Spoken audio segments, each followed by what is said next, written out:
Hello friends, মোৰ অন্য এটি ভিডিঅলৈ পুনৰবাৰ আপোনালোকক সকলোকে স্বাগতম জনাইছো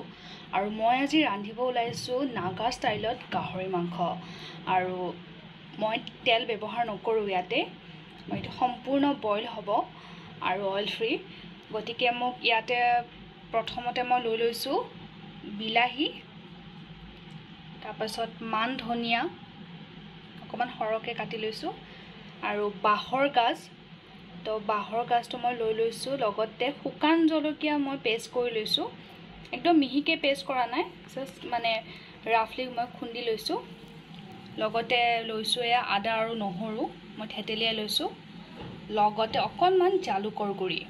আৰু প্ৰথমতে মই গাহৰি মাংসখিনি বইল কৰি ললো আৰু বইল কৰি লোৱাৰ পিছত এনেদৰে কেৰাহীটো গৰম হৈছে কেৰাহীটো গৰম হোৱাৰ লগে লগে মই মাংসখিনি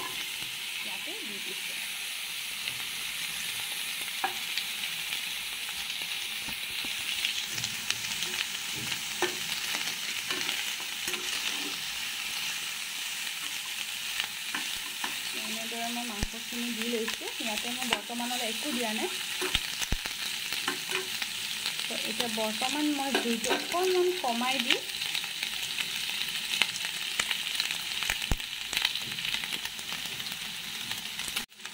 আৰু এনেদৰে কম জুইত দি কেনে মই ঢাকনিখন লগাই দিম সো অকমানকে তেলবোৰ বিৰিঙিব ধৰিছে তো মই লাৰি লাৰি ভাজি থাকিম তেল সম্পূৰ্ণৰূপে ওলোৱাকে তাহকচোন চাই লও নেক্সট মই কেনেদৰে বনাই আছো আৰু এনেদৰে অকমান তেল বিৰিঙি উঠিছে তো মই কম জুইত ঢাকি এনেদৰে ভাজি আছো বৰ্তমান মই ইয়াতে একোৱে দিয়া নাই তো আপোনালোকে চাই থাকক মোৰ লগত হেখলৈ মই কেনেদৰে বনাও আপোনালোকে এনেদৰে বনাই চাব পাৰিব আৰু যি সকলে বনাইছে ইটো মতে গম পাবই তেওঁলোকে আৰু যি সকলে এনেদৰে বনাই খোৱা নাই তেনেহলে তেওঁলোকে বনাই খাব পাৰে আৰু দেখিবলৈ পাইছে এতিয়া অকমান তেলবোৰ উলাব ধৰিছে গতিকে মই আৰু অলপ ফ্ৰাই কৰি লম এনেকৈ ঢাকনি দি পেলাই আকৌ অলপমান মই ভাজি লওঁ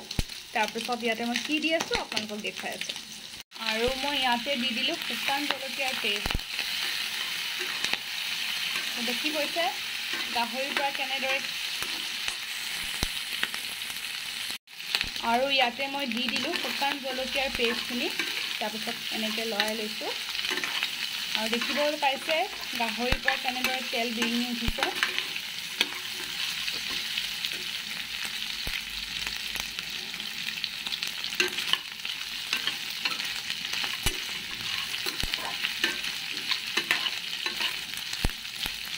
আৰু এনেদৰে কম জুইত আকৌ অলপমান সময় ভাজি লওঁ মই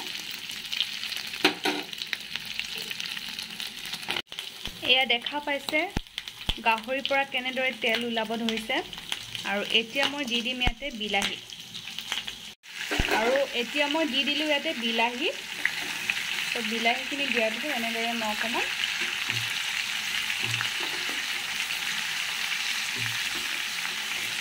এনেদৰে লাৰি দিয়াৰ পিছত মই আকৌ পুনৰবাৰ ঢাকনিৰে সতে কম জুইত ভাজি ল'ম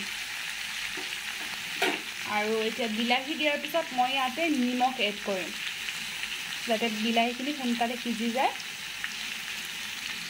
আৰু বিলাহীখিনি দিয়াৰ পিছত ইয়াৰ ওপৰত অকমান নিমখ দি অকমান লৰাই কেনে মই ঢাকি কেনে 5 মিনিট ৰাখিছিলোঁ তাৰপিছত এতিয়া মই ঢাকনিখন খুলি ইয়াতে নহৰুখিনি দি দিম থেতেলিয়াই থোৱা নহৰুখিনি মই দি দিলোঁ আদা নহৰু পেষ্টটো এতিয়া এগেইন মই লাৰি দিম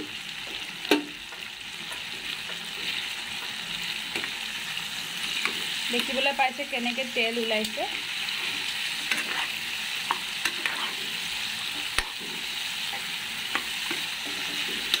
আৰু মই ইয়াতে 1.5 কাপ পানী এড কৰি ললোঁ আৰু এতিয়া জুইটো বঢ়াই দি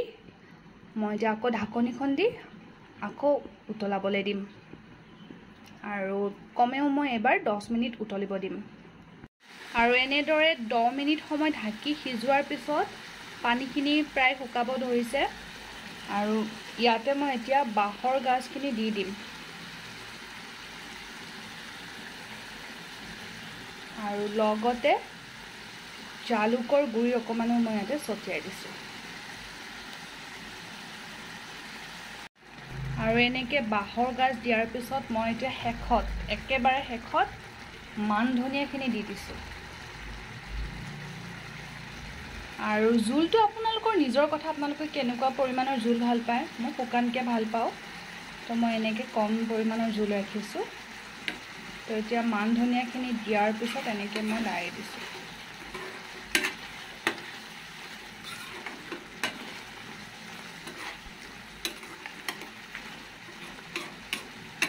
আৰু 1 মিনিট সময় মই এনেদৰে ঢাকি থৈ দিওঁ আৰু দেখিবলৈ পাইছে মোৰ নাগা ষ্টাইলত বইল গাহৰি মাংস ৰেডি তো আপোনালোকে এনেকৈ বনাই চাব কেনেকুৱা লাগে মোক নিশ্চয় জনাব নাপাহৰিব